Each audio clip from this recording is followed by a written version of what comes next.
sabe remar ao porto celeste,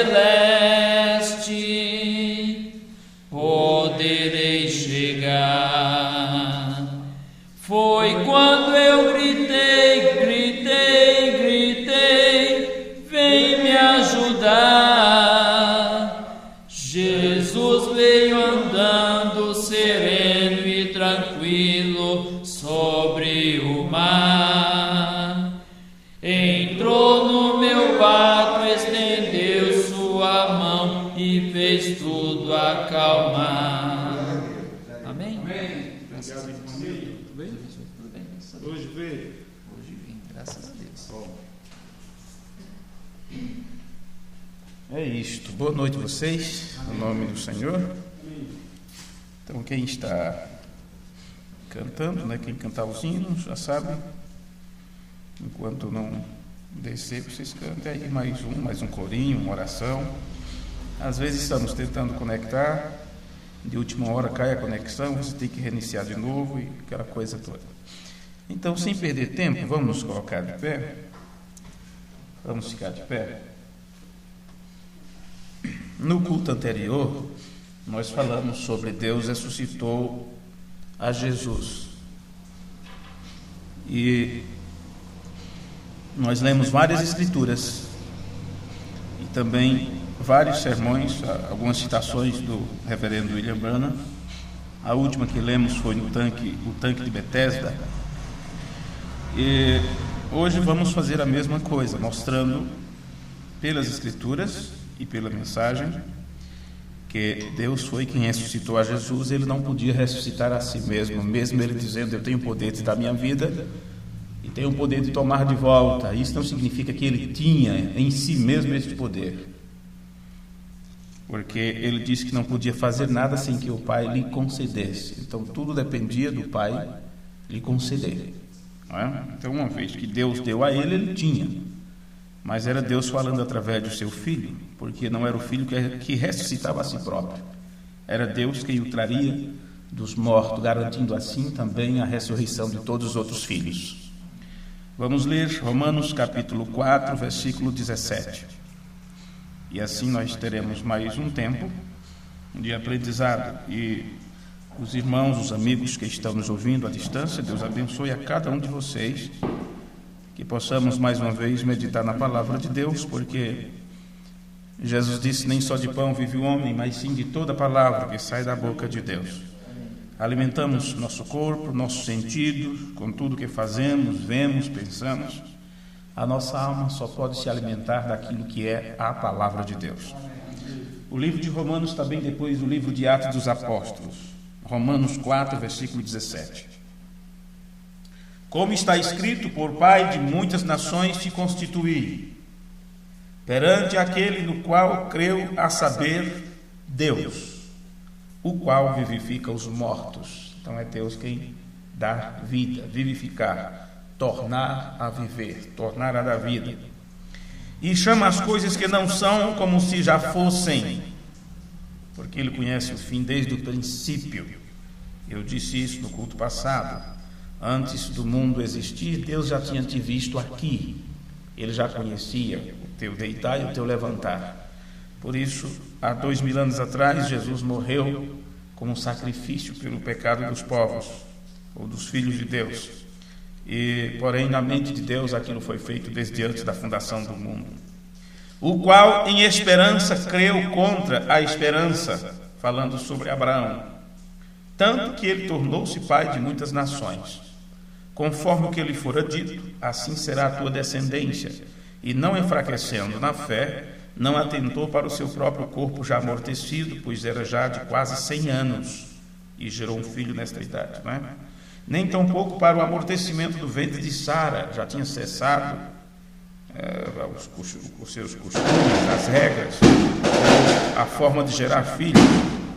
E não duvidou da promessa de Deus por incredulidade, ou seja, ele não duvidou do que Deus disse, que ele teria um filho com Sara, mas foi fortificado na fé, dando glória a Deus. Quanto mais o tempo passava, mais ele continuava crendo. E estando certíssimo de que o que ele tinha prometido também era poderoso para fazer. Assim, isso lhe foi também imputado como justiça.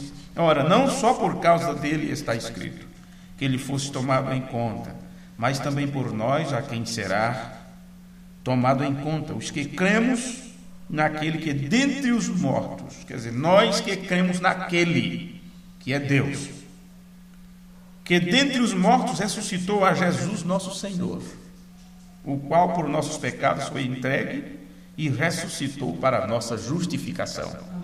Amém. Oremos e agradecemos o Pai da glória por o Senhor ser tão amoroso, ser um Pai que cuida de nós, e nós nos sentimos tão especiais nesta hora por sermos agraciados com o teu amor. Bem sabemos nós que nós não merecemos nada disso, nada temos feito para merecer, não há nenhuma bondade em nós, mas rogamos que nesta hora, enquanto estamos reverentemente diante da tua presença, crendo que tu estás aqui, porque tu prometeste estar aonde estivesse 2 ou 3 reunidos em teu nome, e aqui estamos reunidos no nome de Jesus, o teu próprio nome que deste a teu Filho amado, e depois todos que fazem parte desta família, procura, ó Deus, descer as águas, tendo em suas vidas a invocação deste nome, e sabendo que este nome é poderoso, e foi dito que tudo que se pedir nesse nome, tu concederia de acordo com a tua vontade. Então sabemos que todas as coisas nos são possíveis nesta hora, quando aquilo que pedimos está do teu agrado, está de acordo com a vontade do Senhor. E se há uma coisa que é do teu agrado nesta hora, é que nos assentemos quietamente e ouçamos a tua palavra, para assim nos alimentarmos daquilo que é verdadeiro. Bem foi dito, bem-aventurado aquele que lê e o que ouve as palavras desta profecia. Então, Deus, circuncida nossos lábios ao falar a tua palavra e os nossos ouvidos para entender o que tens para nos dizer. Que possamos receber de ti um recado nesta hora. No nome amoroso de Jesus Cristo, nós te pedimos para a tua glória. Amém. Amém. Vocês podem sentar.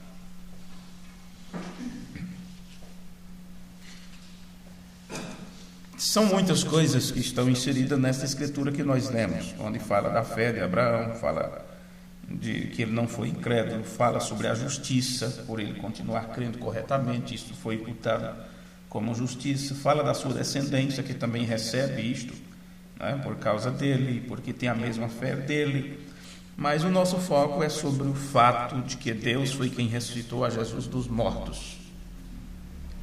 E é claro que mesmo que não falemos das coisas que já ensinamos aqui, você entende que isto é um prosseguimento sobre o nosso ensino sobre a doutrina de Cristo, onde mostra que Deus é maior do que Jesus, onde mostra que o Pai de Jesus é que é Deus, e Jesus é seu Filho, não um outro Deus, não um segundo Deus. Ele é o Filho de Deus. E por ser filho, ele é tão Deus quanto Deus. Com a diferença que o Pai não tem princípio e ele teve um princípio. Nós também, se somos filhos de Deus e recebemos a palavra em nós, também somos deuses. Isto foi o que está estabelecido nos profetas e Jesus reafirmou isto quando disse: está escrito na vossa lei que aqueles a quem vem a palavra são chamados de deuses, vós sois deuses. E ele disse: a escritura não pode ser quebrada. Então, com isto você vê essa diferença que há. Então, deixe-me continuar lendo aqui para vocês o que está no sermão do reverendo William Branham, o sermão intitulado Desde Então, do dia 16 de julho de 1960, parágrafo 59. Deus o levou até o Calvário. Como Deus o levou até o Calvário? O guiou. No sermão A Igreja e Sua Condição, William Branham diz que a pomba guiou o cordeiro desde o Jordão. Dali por diante, o cordeiro seguiu a vontade da pomba, ou Jesus seguiu a vontade do seu Pai, que é o Espírito Santo, que é o próprio Deus, né? Deus o levou até o Calvário e ele rasgou-o. Separou sua alma de seu corpo. Isto dói. Quer saber a dor disso? Espera a hora de sua morte. Espera a hora quando você morrer. e foi separado corpo, espírito e alma. E o seu corpo Deus ressuscitou no terceiro dia. Então você vê, o corpo de quem aqui? De Jesus, o Filho de Deus, que morreu, não o corpo de Deus. Deus não morre. E podemos falar também que é o corpo de Deus, porque o corpo de Deus é o corpo de seu Filho. Vê? Deus não tem outro corpo para habitar no seu corpo que Ele fez para seu Filho. E depois disse: este é meu Filho amado, no qual eu tenho o prazer de habitar. Vê? No entanto, não que Deus precise deste corpo, porque Ele agradou fazer isto. Porque na eternidade Deus esteve só, não necessitou de um corpo, mas para expressar-se em relação aos seus filhos, para ter companheirismo com os outros filhos, Ele então utiliza o corpo de seu Filho. Vê? Ok. Deus ressuscitou no terceiro dia, e tomou e colocou a sua mão direita, ou sob a sua autoridade, sob a sua jurisdição. Estou lendo as palavras do irmão Branham e comentando ao mesmo tempo. E no dia de Pentecostes, Ele enviou o Espírito que estava em Jesus Cristo. Então aqui você tem que ser muito cuidadoso com estas expressões de um profeta. Porque qual foi o Espírito que estava em Jesus Cristo, que foi enviado no Pentecoste? Você não pode pensar que foi o Espírito de Jesus, porque Jesus tinha um Espírito. E esse Espírito Ele entregou ao Pai, como você vai ter que entregar o seu Espírito quando você sair deste corpo. Só espero que seja entregue nas mãos do Pai também, do Pai dos Espíritos. E Jesus disse: Pai, em tua mão entrego meu Espírito. Então, trabalhe nisto, não é? Viva dessa forma, a ponto de no último fôlego de sua vida você entregar seu Espírito nas mãos de Deus. E aí Deus sabe onde guardar esse Espírito até o momento da ressurreição, quando juntar o corpo novamente. Vê? Ok, Jesus tinha um Espírito, e não foi esse Espírito que veio no Pentecoste, mas foi o Espírito que estava em Jesus, que foi o Espírito Santo, Deus mesmo, que habitou nele em plenitude, do Jordão até o Calvário. Foi esse Espírito que veio do Pentecoste para estar com a igreja. Jesus ficou à destra de Deus, ou sobre a majestade divina, ou como intercessor completo, com corpo, espírito e alma. Isso na ressurreição foi juntado outra vez, foi separado na cruz, mas junto outra vez na ressurreição.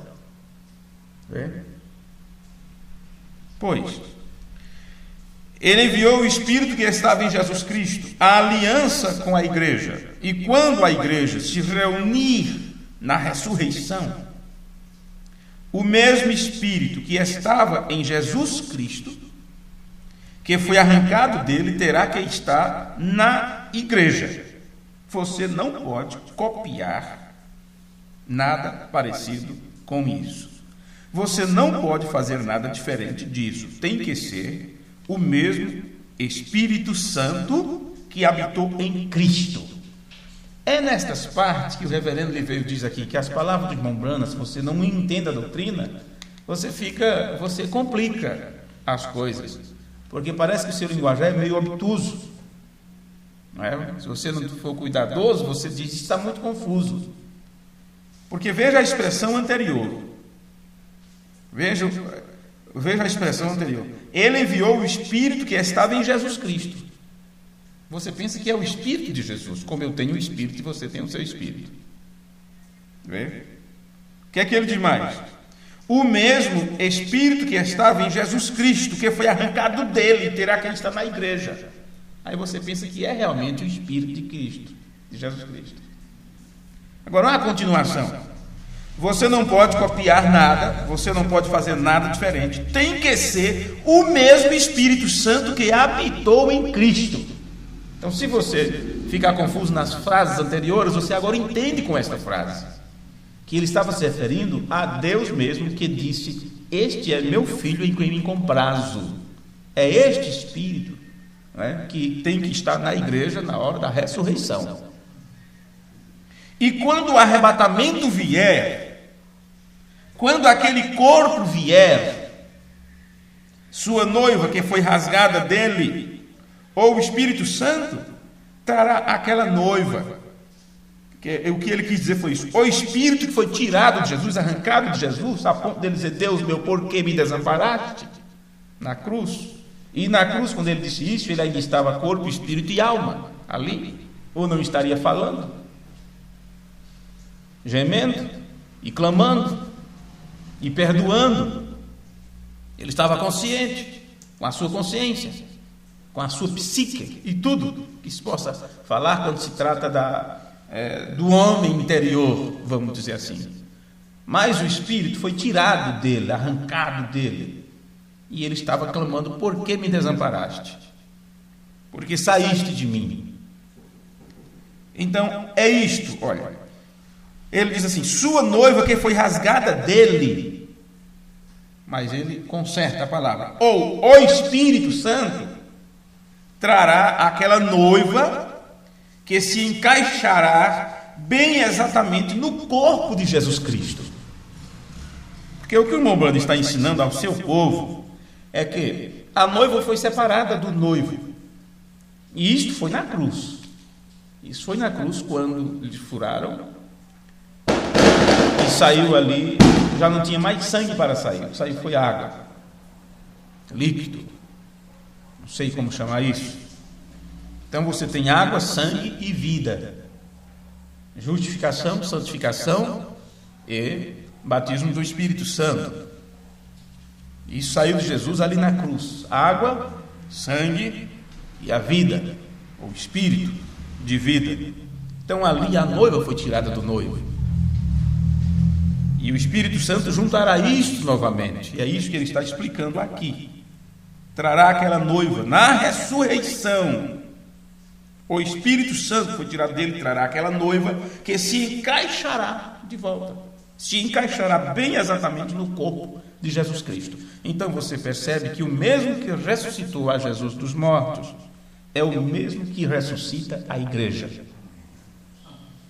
Não importa o que digam, não importa a discussão que há, quem vai ressuscitar os mortos.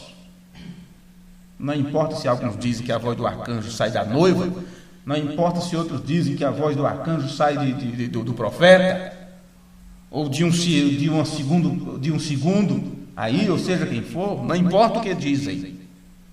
Eu ensino para as pessoas que quem trará a noiva na ressurreição é o próprio Deus. Não importa o que discutam sobre isto. Eu não estou preocupado com qual vaso ele vai fazer isto. Não é da minha alçada brigar com quem quer que seja, dizendo que vai ser a minha voz, vai ser a voz do irmão, vai ser a voz através da voz do William Branham, através da voz de José Branham. Esqueçam isso.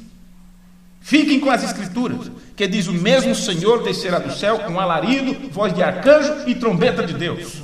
Pronto, é Deus que faz a coisa.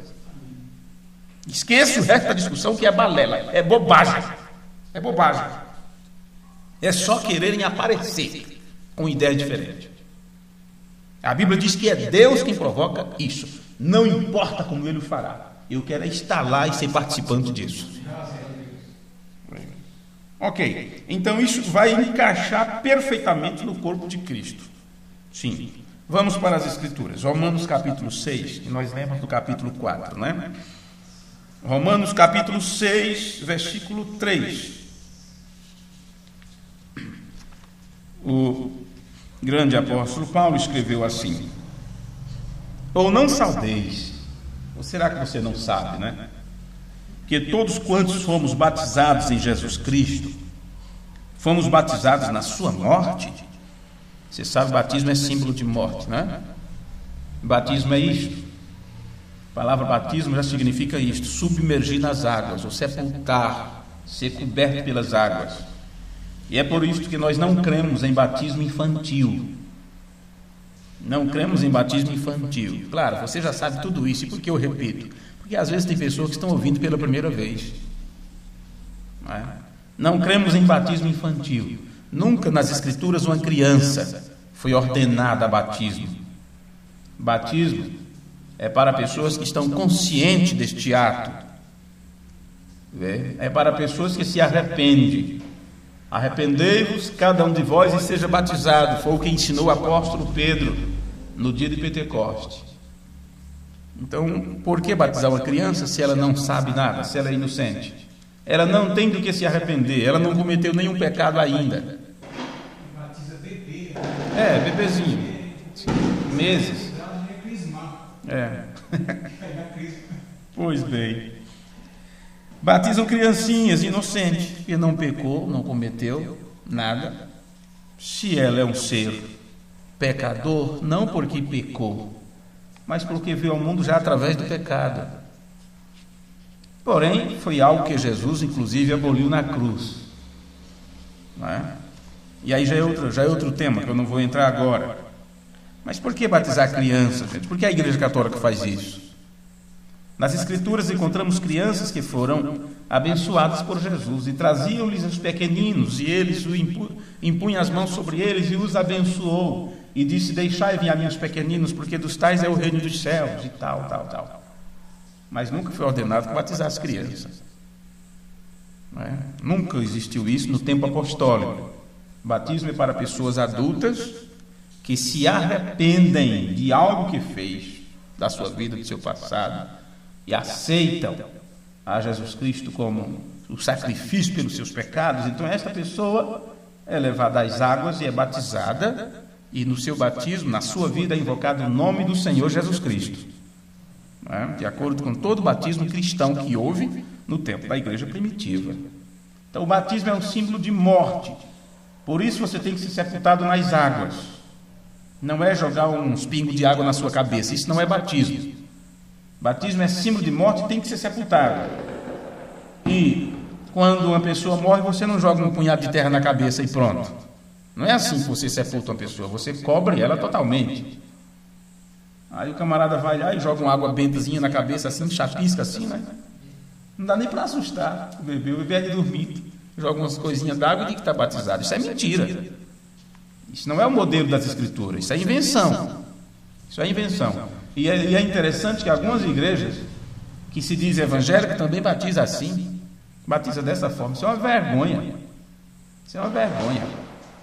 Então, ok, batismo é símbolo de morte, então tem que ser sepultado. Por isso é batizado nas águas, você tem que descer as águas. Ora, não sabeis que todos quantos fomos batizados em Jesus Cristo, fomos batizados na sua morte? De sorte que fomos sepultados com ele pelo batismo na morte. Para que, como Cristo foi ressuscitado dentre os mortos, quando a pessoa é ressuscitado, alguém que fez este ato, pela glória do Pai, assim andemos nós também em novidade de vida. Porque se fomos plantados juntamente com ele, plantar é o quê? É jogar semente em cima da terra? Não, isso já é semear, né? Plantar tem que abrir o buraco, né? E plantar lá. Então, se fomos plantados juntamente com ele na semelhança da sua morte, então, quando você se batiza, é como se você estivesse morrendo, também o seremos na da sua ressurreição, sabendo isto, que o nosso homem velho foi com ele crucificado, para que o corpo do pecado seja desfeito, para que não sirvamos mais ao pecado, porque aquele que está morto está justificado do pecado. Se nós fôssemos pegar isto e ler da forma que um profeta de Deus nos ensinou, nós leríamos assim: para que o corpo da incredulidade seja desfeito, para que não sirvamos mais à incredulidade, ou não andemos agindo como pessoas que não creem, porque pecado é incredulidade. Porque aquele que está morto já foi justificado de sua incredulidade. Ela começa a crer, a entender, e uma vez que ela crê, ela procura obedecer aquilo que crê, aquilo que ela acredita ser o certo, ser a verdade.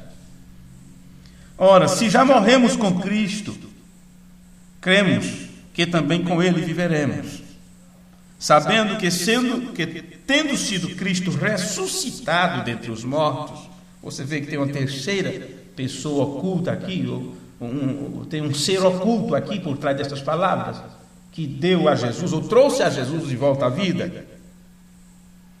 Tendo sido Cristo ressuscitado dentre os mortos, já não morre.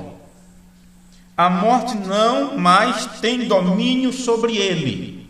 Qual é a morte agora que pode matar Jesus? Me diga, se ele a venceu. Se ele a venceu, se ele venceu a morte através da glória do Pai. E aqui está dizendo que aqueles que recebem esta mesma autoridade dada por Deus, por crer no Filho de Deus, recebem também poder sobre a morte. Isso não significa que você não vai morrer, mas significa que você vai ressuscitar. Pois quanto ao ter morrido, de uma vez morreu para a incredulidade. Mas quanto a viver, vive para Deus. Assim também vós, considerai-vos como mortos para o pecado, para a incredulidade, como aquelas pessoas que não creem. Por não crer não tem esperança, então não obedece a nada, vive como um animal bruto aí no mundo, sem princípio, sem atitude, sem atitudes corretas, mas vivos para Deus em Cristo. Quer dizer, a sua vida será através da vida de Cristo, em Cristo Jesus, nosso Senhor. Amém. Gostosa a leitura da palavra, não é? É muito bom, não é? Agora, no sermão Vamos Ver a Deus, Vamos Ver a Deus, o reverendo William Branham entregou este sermão no dia 29/11 de 1959, no parágrafo 66, que é no original inglês.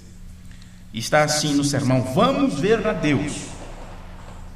Ele diz: Deus está em sua palavra.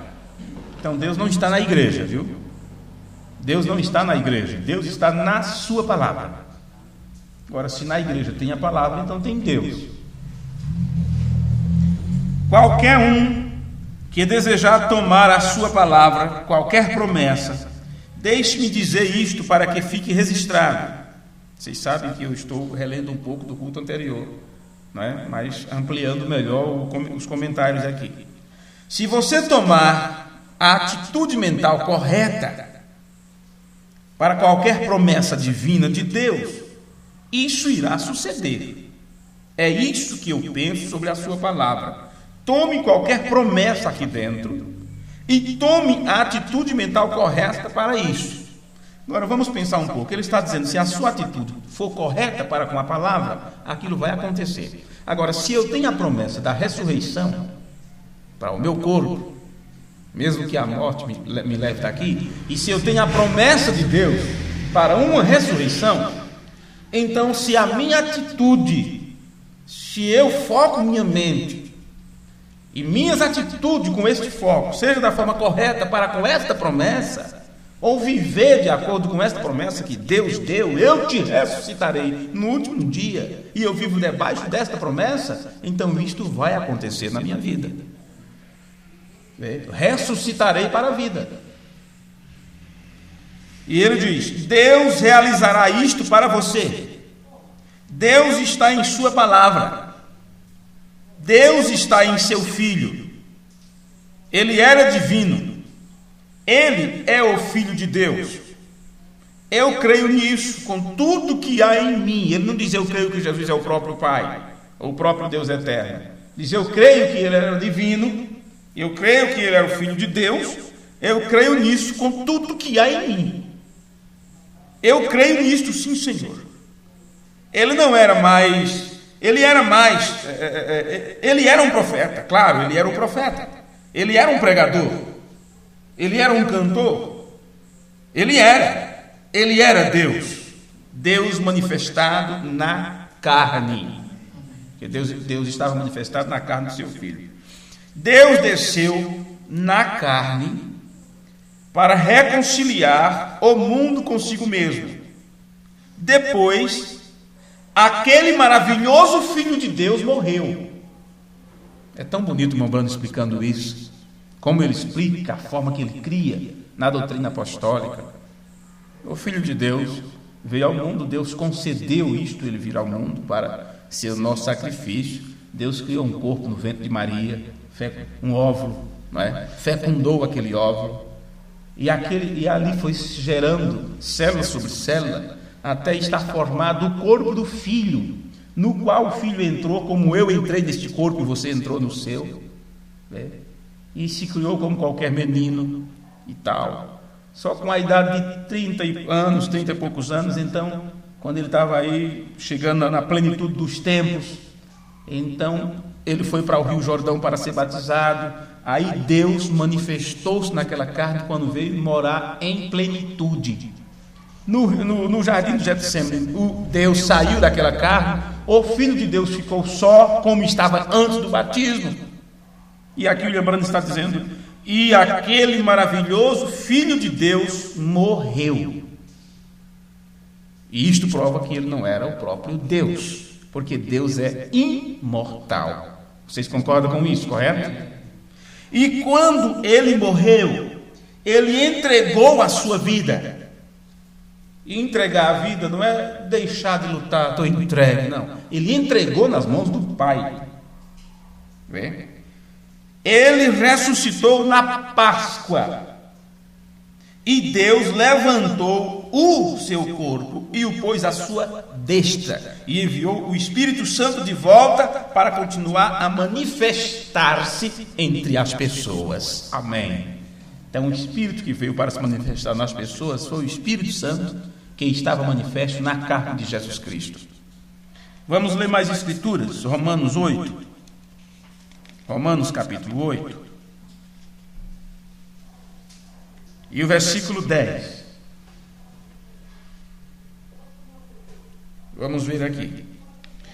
E se Cristo está em vós, quem é esse Cristo que está em vós? O Filho ou o Pai? Você tem o Filho de Deus em você, se você tem a palavra que o Filho trouxe para você. Jesus ainda diz: viremos e faremos nele morada. Viremos, se referindo a ele e ao Pai. Viremos, ou mesmo que tenha sido o Pai falando através do Filho, mas mostra que é esses dois seres, e sem isto você não tem Deus. Viremos e faremos nele morada. É o Espírito e a verdade.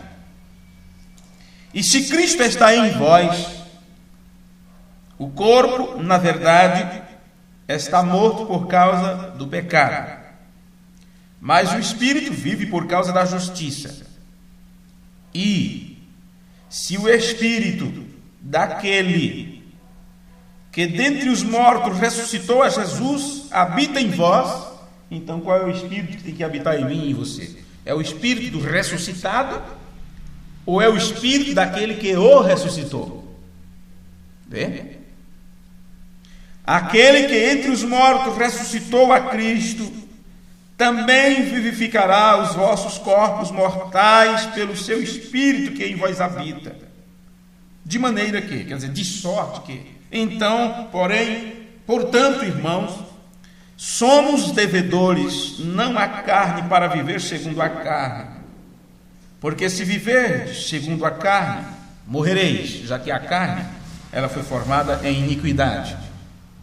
Mas se pelo Espírito mortificardes as obras do corpo, vivereis. Porque todos os que são guiados pelo Espírito de Deus, estes são filhos de Deus. Então, somente filhos de Deus são guiados pelo Espírito, certo? Quem não é filho de Deus não é guiado pelo Espírito, por isso não gosta da palavra de Deus. E Jesus disse: quem é de Deus, escuta as palavras de Deus. Ok. Ao falar sobre Elias, o irmão Branham disse algo aqui na mensagem Lugar Provido por Deus para Adoração, do dia 25 de abril de 1965, parágrafo 59. Lugar provido por Deus para adoração. Ele diz: agora, verificamos que o velho companheiro, sendo um profeta, se referindo a Elias, ele amaldiçoou aquela coisa e tudo mais. Ele amaldiçoou o mundo daquele tempo, aquela geração, as pessoas, o pecado, ele condenou a tudo. porque não era ele, era Deus através dele, mostrando que as pessoas estavam vivendo de forma errada. E ficou perfeitamente na vontade de Deus. Quando todos os demais pregadores se enfraqueceram, ele ficou certo lá com isso. E um dia ele ficou tão cansado que Deus enviou uma carruagem do céu e cavalo de fogo e o levou. Ele estava muito cheio daquele poder vivificador. Poder vivificador é o que pode tornar a dar-te a vida. E Elias estava cheio desse poder. Por quê? Porque ele fez a vontade de Deus. Apenas pense, com a palavra de Deus em seu coração, ele se tornou tão cheio daquele poder vivificador que o vivificou. Ele nem sequer morreu. Bem, você pode falar de um tipo de morte porque ele saiu desta vida, saiu de uma dimensão para outra, mas ele foi enviado a uma carruagem de fogo para o levar. E Eliseu testificou disso. Ele não viu Elias morrer, ele viu Elias subir na carruagem, né? Ainda jogar a capa para ele e se ir. Exatamente. No Monte da Transfiguração, Pedro, Tiago e João vê Elias conversando com Jesus de boa. Uma boa. Vê que coisa? Então veja, ele foi vivificado, porque para sair desta vida e ir para outra dimensão, para a dimensão mais alta do que esta, a dimensão espiritual, ele teve que receber uma dosagem diferente de vida. E o irmão Branham diz que o poder, ele estava tão cheio daquele poder vivificador que ele recebeu esta vivificação. Porém, que poder é este que já estava nele? William Branham diz: apenas pense, quer dizer, imagine isso, pense sobre isto. Com a palavra de Deus em seu coração, ele se tornou cheio daquele poder. Então você quer esse poder como? É rodopiando por aí, correndo para lá e para cá, gritando feito um doido, berrando, para poder dizer que está cheio de poder? Como é que você se enche de poder? Aqui diz, um profeta diz que é com a palavra de Deus em seu coração. E você viu nas leituras de Paulo a respeito de Abraão e tudo, falando sobre o corpo da incredulidade, quem está na incredulidade, aquela coisa toda, quer dizer que é pecado. Quando você esconde, guarda, retém a palavra de Deus em seu coração, você então fica livre dessa incredulidade. Foi o que Davi disse: escondi a tua palavra em meu coração. Para quê? Para não pecar contra ti, ou não ser o incrédulo, mas crer naquilo que tu tens prometido. Ok, William Branham continua: se o Espírito de Deus, ele estava vindo de Romanos 8 também aqui, creio que encontramos em Romanos 8:11, é isso: se o Espírito daquele que dentre os mortos ressuscitou a Jesus habita em vós, também vivificará os vossos corpos mortais. Se o Espírito que ressuscitou Jesus dos mortos, se ele estiver em vós, isso é William Branham agora explicando Paulo, ele também vivificará vossos corpos mortais. Vivificará isto. O que a palavra vivificar significa? A palavra grega significa ser trazido à vida depois da morte. É claro que se eu soubesse ou lembrasse dessa explicação do irmão Branham, eu teria explicado melhor antes, mas eu disse o que? Tornar a dar vida, não é? Que é a mesma coisa. Veja, o que vivificar significa? A palavra grega significa ser trazido à vida depois da morte. Aleluia! Aí está a porta de adoração. Adorando em espírito e em verdade, a mecânica e a dinâmica juntas. Vê você o que eu quero dizer? Se o Espírito que ressuscitou Jesus dentre os mortos habitar em você, ele vivificará, fará viver vossos corpos mortais, porque isto já é vida. E quando ele vem a seu corpo, ele traz todo o seu corpo sujeito a isto. Sujeito a quê? A palavra de Deus. Isto está em você. Amém? Eu creio que até aqui está bom e no próximo culto nós falaremos um pouco em continuação a isto. sobre esta sujeição à palavra de Deus, a qual te dá direito a ter vida. Amém? Irmão Nilton, venha fazer esta oração final e assim está concluído por hoje. Deus abençoe vocês até o culto de sexta, se o Senhor nos permitir. Até lá para mais uma palestra ao vivo. Agradecemos as orações dos amigos, dos nossos irmãos, as doações de vocês, tudo que vocês têm feito para que esse trabalho de evangelização tenha continuidade. Receba o nosso abraço no nome de Jesus. Deus os guarde. Amém. Deus amado e Deus santo, nós te agradecemos, meu Pai, por esta palavra que eu tenho certeza que penetrou aqui, Senhor meu Pai, no coração de cada um aqui nesta noite. Senhor meu Deus, que nós possamos ter essa certeza e que nós possamos continuar, meu Pai, com esta essência que é a Tua palavra em nossas vidas. Deus santo, que o Senhor possa estar abençoando a todos que estiveram compartilhando desses momentos agradáveis, porque penso que ouvir a Tua palavra é ouvir a Tua voz, e estar em Tua presença nos agrada muito. Que, Pai Santo, nós possamos carregar isso conosco, em nosso coração, e dia após dia possamos viver, meu Pai, nesta direção. Abençoa, meu Pai, a nossa volta para o lar, que o Senhor possa guardar cada um dos irmãos, e que nós possamos, se houver um amanhã, estar adorando a Ti e glorificando, Senhor meu Pai, porque reconhecemos que tudo vem das Tuas mãos.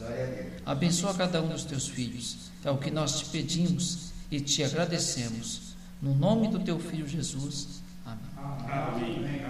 Obrigado. Deus abençoe. Deus os guarde.